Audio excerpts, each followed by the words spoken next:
It's been a year since Ohio first recorded a case. What is going through your mind today and how much everyone has gone through in just a year?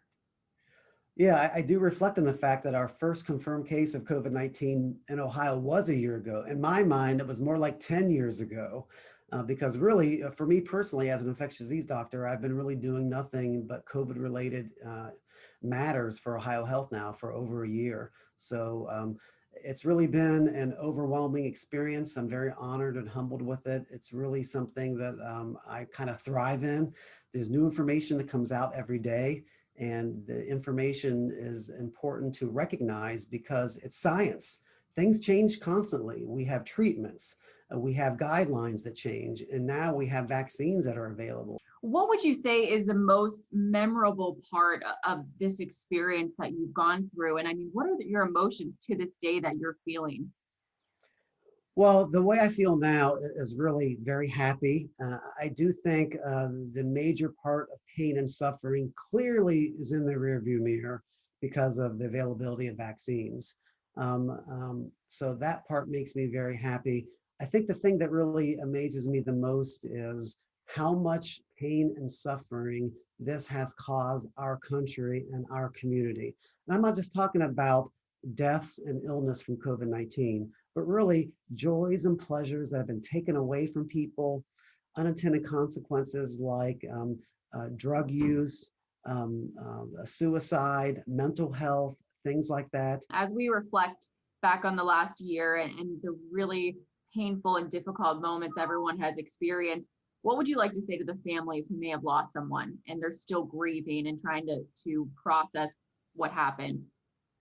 Well, I like to say I'm very sorry for your loss. You know, COVID-19 has really devastated so much of our country. There's been over 500,000 deaths.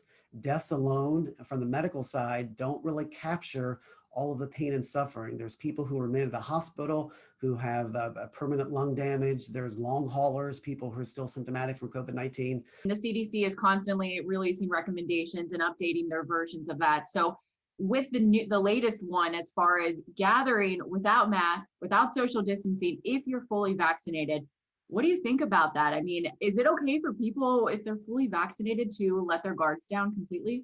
Yeah, so we should follow CDC guidelines. And I'm very, very happy with the CDC guidelines because really, instead of the CDC telling us what we can't do, this is the first time ever telling us what we can do in the setting of being fully vaccinated. Now, as more and more people get fully vaccinated, guess what?